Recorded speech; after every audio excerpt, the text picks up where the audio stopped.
Muito bem, estamos de volta com o programa Coletivo de Imprensa nesta quinta-feira. O programa é gravado, não há participação do público, mas você pode mandar e-mail. Nós estaremos hoje encaminhando ao Dr. Fernando Macedo, ginecologista em São José dos Campos. Estamos falando de vários assuntos, sobretudo da reprodução humana, hoje ao lado de Dr. Antônio Danelon, psicólogo. Esse programa para você, nós temos horários alternativos, na sexta-feira, às 1h30 da tarde e também no domingo, às 8h30 da noite. Para você que assistiu o programa de Carmen Monarca, cantora lírica de André Rieu, também estará se apresentando nos meses no finalzinho agora, né? De maio, dia 29 de maio, ficará também no mês de junho, ele retorna no mês de julho. Ela ainda vai participar mais ainda conosco e André Rieu também aqui da TV Altiora. Muito bem, doutor Fernando Macedo. Agora vamos a alguns, se é verdade, se é mito, se não é, mas vamos lá. Cachumba, parece que faz sempre que eu não escuto falar em cachumba, né? Mas a pessoa ficava com cachumba, toma cuidado que se levantar peso, desce e você não tem mais filho. É verdade tudo isso? É verdade, né? Isso não é mito não. A cachumba é uma doença, né, que pode atacar tanto o ovário da mulher, tá certo? Levando também para o fator feminino. Para a mulher também? Para a mulher também, não só para o homem, tá certo? Às vezes pode atacar o pâncreas, dando uma pancreatite, né? Então a cachumba, se a pessoa não fizer o repouso direitinho, tudo isso, ela pode descer ou subir, né? Que as pessoas brincam. Tá. E pode lesar a parte reprodutiva do homem como da mulher também, tá? Então isso é uma verdade, isso não é um mito, a pessoa tem que se cuidar. E tem as vacinas todas, né? Que a pessoa pode fazer a prevenção. Já é feita na infância, então tudo isso pode ser feito antes da pessoa adquirir a doença. Mas dentro da propedêutica nossa, dentro da nossa rotina clínica de reprodução, é um exame que faz parte do protocolo, tanto para o homem como para a mulher, para nós podermos orientá-los, porque às vezes hoje ainda nós pegamos pessoas que não foram vacinadas, né? Então, pessoas, às vezes, né, porque as clínicas privadas, o grupo já é um grupo mais eletivo, é um grupo mais assim, esclarecido, tudo isso, e às vezes a gente pega muitas pessoas que ainda não tomaram a vacina. As vacinas e outras vacinas, né? A hepatite B, né? A gente aproveita para orientar a população que são vacinas necessárias, certo? A vacina da hepatite B, hepatite A, cachumba, todas essas doenças infecto-contagiosas. Então isso é importante, né? Lembrar que deve ser vacinado o quanto antes. Vamos falar então de obesidade. A obesidade, ela tem alguma relação à reprodução? Quer dizer, o homem e a mulher, estou falando de ambos, né? Obesos podem ter dificuldades de ter filhos? Eu não posso falar muito sobre isso porque eu faço parte desse grupo, né? Mas eu vou ser bem transparente, vou falar o que a medicina fala sobre o homem e a mulher, sobre a obesidade, né? Nós sabemos que a obesidade não é saudável para ninguém, apesar de existir, né, o grupo de pessoas que são saradas, fortes, né, também é outro extremo, né, e também aquelas pessoas, principalmente as mulheres, extremamente atletas, também elas pagam um tributo no ponto de vista reprodutivo. E nós, gordinhos e gordinhas, tá certo? A gente paga um preço meio alto também na reprodução assistida, porque a gordura nossa, eu brinco com as minhas pacientes, eu falo assim que eu não pretendo emagrecer porque eu passo o dia dando risada. Ver um gordinho pelado, a gente se diverte o dia todo lembrando dele, né? Então, eu brinco com todo mundo, mas não é só esse o problema. É que a gordura do homem, ela cai sobre a pubis, tá certo? Levando um aquecimento da bolsa escrotal, e diminuindo a produção de testosterona e diminuindo a produção de espermatozoide. E uma mulher, tá certo? E tanto o homem como a mulher, mais obesos, eles têm uma resistência à insulina, tá certo? Então eles têm uma tendência a ter doenças metabólicas. E essas doenças metabólicas, elas indo mais um pouquinho longe, elas têm problema de vascularização, tá certo? Então, as pessoas que têm tendência a ter diabetes, essas coisas todas, elas têm uma nutrição menor de testículo e de ovário, tá certo? Produzindo o menor número de óvulos e o menor número de espermatozoides. Mas eu também dou um help, uma ajuda para todo mundo e também defendo um pouquinho, né? Então, o médico, ele também tem que gerenciar toda essa situação. Todos nós gostaríamos de ser magros, elegantes, saudáveis, não termos problemas, dormir 8 horas por dia, alimentar adequadamente, mas isso é meio difícil na vida atual. A gente teria que ficar dentro de uma redoma de vidro para tudo isso estar acontecendo. E eu falo o seguinte, o médico tem que gerenciar isso, tá certo? Porque se eu chego amanhã com apendicite, para o colega lá, fala assim, se eu estou com apendicite, ele falou, Fernando, vai lá, emagrece 30 quilos para depois de te operar, vou estar morto. Então, eu tenho que falar para o paciente, falar assim, você vai emagrecer 30 quilos, 10 quilos, 20 quilos, e ele está no limiar do ponto de vista reprodutivo dele. Ele já está com 40 anos, eu tenho que sair, eu tenho que fazer uma inversão do metabolismo dele. Eu peço para ele emagrecer. Né? Se ele inverter o metabolismo, já está me ajudando. Se ele estava ganhando peso, se ele inverte e começa a perder 2, 3 quilos, a mensagem, a memória dele da gordura começa a inverter, já ajuda a parte reprodutiva.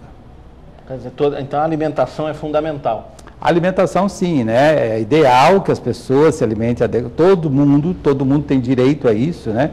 É que às vezes eu questiono, é igual, por exemplo, alimentação para todos, saúde para todos, reprodução para todo mundo, tá certo? São direitos do cidadão, tá certo? De ter acesso a todas essas coisas. Mas infelizmente todos nós trabalhamos, às vezes a gente come um alimento não adequado, um sanduíche, um salgadinho, fora de hora, e isso traz um prejuízo para todos nós.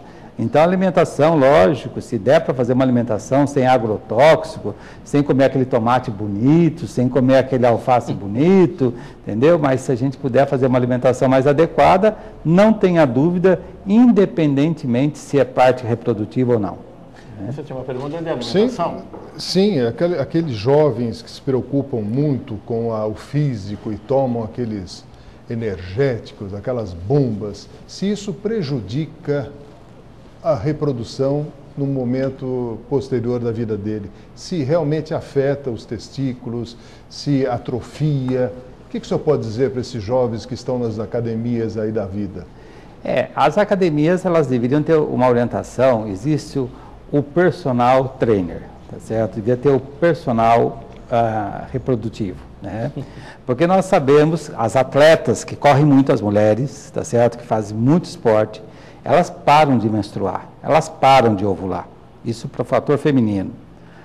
Os anabolizantes, tá certo? Testosterona, os hormônios, às vezes para um homem basta uma única injeção, vai levar ele à esterilidade definitiva, tá certo? Então, não é tão simples assim fazer um suplemento vitamínico, tem que ser com uma nutricionista, porque nós às vezes temos pessoas que são extremamente vegetarianas, que elas precisam de um pouco de proteína, elas precisam de um pouco para adquirir massa, mas não é esse boom que existe no mercado de passar de uma forma indiscriminada e passar que todo mundo tem que ter músculo a qualquer preço, tá certo? Nós sabemos para o homem que nós, na orientação reprodutiva, nós falamos o seguinte, que o fato de levantar o peso, nós estávamos há pouquíssimos minutos atrás falando sobre temperatura. Então, a pessoa que levanta peso, o testículo chega muito mais próximo do corpo. Quem faz bike, competição de moto, que fica muitas horas em cima, então até às vezes eu falo, motoristas, tá certo? Que ficam sentados muito tempo, aquele testículo fica muito próximo do corpo. E quem às vezes tem o hobby de andar de muito tempo de bicicleta também, a gente orienta para essa parte reprodutiva, ela deve evitar um pouco, fazer assim, se faz uma vez por semana que faça 3 dias, se faz 3 dias que faça menos. Tem pessoas que têm facilidade, às vezes as pessoas questionam com a gente falando o seguinte, mas eu tenho um amigo que é corredor, aquela pessoa tem facilidade reprodutiva, então para ela não vai interferir nada, mas quem tem um pouquinho de dificuldade, tudo conta ponto, né? Então são situações que devem ser vistas, assim, com cuidado para todas as pessoas, entendeu? Alimentação, esporte, vestimenta, a cueca muito apertada para o homem, às vezes o homem usa aquelas cuecas tipo sunga, e daí isso traz um problema, tá certo? Porque daí o testículo fica mais próximo. a parte profissional, pessoas que trabalham em ambientes muito aquecidos, ou perto de caldeiras, perto de fornos, então isso também traz problema, né? Quer dizer, voltando só um pouquinho, o ciclista ele tem que tomar cuidado também. Tem que tomar cuidado também. Fica sentado em cima do selinho. Ele deve evitar, sim, se ele tem, por exemplo, está tentando engravidar e não está conseguindo, e foram feitos todos os exames, um check-up reprodutivo dele completo, e ele tem uma baixa de espermatozoide, uma das causas pode ser até o esporte dele. Muito bem. O que é? Não, eu só ia falar que a gente tem que usar a cueca samba canção. Samba canção, exatamente. Aquelas coisas horrorosas, mas Isso. enfim, pelo menos, né, não vai prejudicar. Agora existem as mais modernas, tá? Não sei, tem? tem? De seda. Tem mesmo. No meu tempo era samba canção. Mas ainda no nosso tempo, graças a Deus, não tinha tanta iluminação, né? Também tem essa, né? Tá, não tinha pensado nisso. Mas, doutor Fernando, aqueles que também ficam levantando peso, é bom porque a gente orientar quem está aí em casa, hoje também é a geração do físico bonito. Sim. Aí as pessoas moram dentro, né? Saíram das bibliotecas para morarem dentro de academias e ficam levantando peso, quer dizer, cada um vai fazendo a sua, a bela vontade. Sim. É perigoso também. É perigoso também, a pessoa tem que se cuidar, tem que ter orientação, né? Tudo, eu acho o seguinte, né? Na vida, a coisa mais importante é uma palavra só, é o equilíbrio, né? Tudo com equilíbrio dá certo, mas tudo que a gente tenta fazer de uma forma mais pesando para um lado que para o outro, dá alterações, dá problema em todos os aspectos da nossa vida. Eu falei no finalzinho do bloco passado, que foi em relação aos laptops, então eu já cheguei na parte da informatização, da modernidade. Hoje todo mundo fica na cama assistindo televisão, os homens jogam o laptop para o colo. Há um perigo também, diz muito desse aquecimento sobre a genitália. O aquecimento sim, não em radiação. Pelo menos os últimos trabalhos, até as pessoas falam, do celular também no bolso, tá certo? Que são ondas eletromagnéticas. Do ponto de vista, até onde a medicina tem conhecimento, porque a medicina é uma ciência que vive o movimento dela constante. E o aprendizado dela constante. Até onde eu sei, tá certo? Não traria interferência às ondas eletromagnéticas. Hoje de manhã saiu até uma notícia, né, em que as antenas de transmissão de celular, tá certo? Ela não deveria estar em cima de hospitais, nem de escolas, mas um próprio engenheiro falou hoje pela manhã, engenheiro a parte acho que de eletricidade, que as ondas eletromagnéticas não trariam problemas, batendo com a coincidência, pelo conhecimento da medicina também não teria problema. Porque a gente às vezes comenta, em radiação, tudo que tem radiação, micro-ondas, tudo tem radiação, as pessoas já generalizam e pensam que é radiação tipo radioterapia, que é a bomba de Hiroshima, que é Angra, que pode explodir. Então, as pessoas, lógico que as irradiações do sentido relativo preocupa todos nós, mas no sentido absoluto tem que ser questionada que muitas ondas são benéficas até. As pessoas que querem, doutor Fernando, fazer o trabalho de uma reprodução assistida, é caro? Desculpe se eu vou ser indiscreto, é caro? Custa caro? Eu acho tudo caro, né? Eu acho que hoje, aqui no Brasil, nós temos alguns centros que o governo subsidia, que é tipo a Universidade de São Paulo, a Escola Paulista, o Hospital Pérola Baiton, que tem o subsídio do governo, tá certo? Mesmo assim, o paciente gasta alguma coisa. Pelo meu conhecimento, não sei profundamente a parte governamental, mas o governo tenta fazer alguma coisa em cima disso. Eu acho que ele deveria fazer muito mais, isso deveria estar incluído dentro do convênio e facilitaria para muitos pacientes. Mas como todo o material, praticamente nós temos um laboratório agora em Londrina que está começando a produzir produto nacional dos meios de cultura. Então talvez isso venha a cair o preço. Mas todo o material é importado, toda a tecnologia é importada, todo o material que a gente usa é importado. Infelizmente, sobra para o consumidor, tá certo? Não tem como, a não ser que fosse o governo assumir todo esse custo. Então, eu acho muito caro, tá certo? Do ponto de vista, assim, lógico, as pessoas, e se tivesse uma relação, é caro, mas tem sucesso, 100%, então a pessoa até se programaria e fala assim, vou gastar esse dinheiro, mas eu vou adquirir aquilo que eu quero. Mas e o insucesso? A pessoa gasta tudo aquilo e parece que jogou todo aquele dinheiro no lixo, tá certo? Então, assim, ele se torna muito caro, tá certo? Porque você procura uma coisa e, de repente, você não teve nada. A única coisa que você teve foi um aprendizado emocional, tá certo? Para ver o quanto aquilo vai funcionar como um desafio para você, se você vai querer continuar investindo naquilo ou não. Então, você paga um preço muito alto para isso. Eu acho que é caro. Você sabe se os planos de saúde particulares, se eles cobrem? Não, não cobrem. Não cobrem. Existe na minha cidade, em São José dos Campos, nós temos algumas empresas, tá certo? Que isso acho que é geral no Brasil todo, que às vezes ajuda o custo do medicamento, tá certo? Então, algumas empresas que têm assim, né, que às vezes tem, você pode comprar um remédio em determinada farmácia e eles reembolsam o paciente. Então, algumas empresas na cidade de São José dos Campos fazem isso, mas o custo é caro. Bom, eu sei que existem várias situações, mas vamos pegar a mais comum. Um casal que tem que passar por um processo e não consegue ter filhos, ou ele ou ela, vamos falar dele e dela, esse tratamento, o mais comum, é doloroso, não é fácil, é mais simples? No modo geral, como é que a gente poderia orientar quem está em casa? Para nós que trabalhamos nessa área, ele é simples, porque a gente está habituado a conviver com essa situação e é uma constante da clínica de reprodução humana. Para o paciente, emocionalmente, é muito desgastante, tá certo? Eu sinto isso.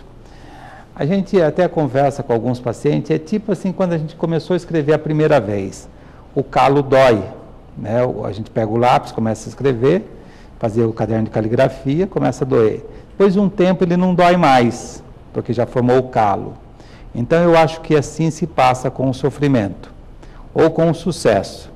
Então a gente questiona, as pacientes me perguntam e me questionam, dói muito, sente muito? A maioria dos pacientes não reclamam. Então a gente acha que o paciente quer muito e não reclama, ou realmente não sente nada, tá certo? Mas o desgaste emocional, principalmente na primeira tentativa, eu acho que chega a um nível que eu não consigo mensurar. Mas depois o paciente ele vai mais um pouquinho com o pé no chão. Então ele vai sentindo que as coisas, ele vai trabalhando aquilo emocionalmente e na cabeça, vai sabendo que ele não pode ir com muita sede ao pote e que as coisas têm limitações. Tudo vai ter uma limitação, né? Tem. Não tem como. Não, eu fico imaginando, o senhor falou do desgaste emocional do casal, da mulher, enfim, do casal, aquela expectativa que ele tem. Então o médico faz a concepção fora, in vitro, coloca lá no útero e espera. Depois de quanto tempo para se ter o sucesso, digamos assim, doutor Fernando? Então é o seguinte, né? Porque são várias etapas. Primeiro a gente faz o diagnóstico, vendo se aquele casal pode sofrer o tratamento ou não. Porque às vezes a gente pega homens com ausência de espermatozoide, mulheres com ausência de óvulos, tem que trabalhar com óvulo doado, semi-doado, já é uma outra etapa. Mas vamos supor que a gente teve o óvulo e teve o espermatozoide daquele mesmo casal. Daí no dia seguinte nós aspiramos, a paciente forma uma série de folículos, que é a casinha do óvulo. Às vezes aqueles folículos estão vazios e às vezes não vem óvulo nenhum. Então nós aspiramos, colocamos uma agulha por via vaginal, através do ultrassom, colhemos aquele óvulo, mandamos para o laboratório, depois o homem colhe o sêmen através de masturbação, manda todo esse material biológico para o laboratório. No dia seguinte nós vamos ver se aquele óvulo fertilizou, se teve o encontro do pronúcleo masculino com o feminino. E aí também já começa a haver interação da parte genética, tá certo? Então essa situação, daí tem a taxa de fertilização. Isso já no primeiro, depois a taxa de multiplicação dos embriões que estão evoluindo. E no terceiro dia, nós sabemos se aquele embrião está pronto, já fez uma seleção natural do embrião melhor a ser transferido. Hoje nós temos técnicas avançadas, que nós estudamos todos os cromossomos, que daí nós temos que transferir o embrião no sexto dia. Essa situação é a taxa de fertilização. Transferir o embrião hoje, depois de 13 dias, de 11 a 13 dias, eu vou fazer o teste de gravidez. Deu positivo, contamos mais 15 dias e vamos fazer um ultrassom para saber de quantos esse casal está grávido. E depois nós vamos acompanhar os 3 primeiros meses, que daí incide a natureza natural, que 14% das pacientes grávidas, a primeira tentativa, ela tem perda, não só na reprodução humana, como de forma natural na cama. Então, 14% das mulheres grávidas perde o seu bebezinho nos primeiros 3 meses. Então, isso é uma incidência natural. Então, a taxa, o sucesso da gravidez, a gente começa a respirar fundo depois do 3º mês. Agora, a taxa depois de quantos dias fica sabendo a gravidez? 13 dias. Por exemplo, um casal que, digamos, esteja acompanhando a nossa entrevista e vai procurar a clínica do senhor. Então, ele vai até São José e lá é feito todo esse trabalho que é, enfim, desenvolvido lá na clínica. Ele tem que ficar, digamos assim, em São José ou não? Não, a gente tem pacientes, graças a Deus, acho que de várias partes até do mundo, tá certo? Lógico, né, pacientes muito distantes. Dessa região que nós estamos aqui em Bragança para São José, é uma distância muito próxima, tá certo? Ou de qualquer região aqui, todinha, então mais ou menos dá para a pessoa ir e voltar todos os dias. Então esse sacrifício que a paciente faz, lógico, a movimentação dela, ela precisa ir, por exemplo, né, ela começou um ciclo de tratamento, ela desde a primeira consulta dela até o finalzinho, ela vai umas 10 vezes, tá certo? Ida e volta, tá? E com o teste de gravidez, depois de transferência, daí depois de 13 dias ela fica sabendo se está grávida ou não.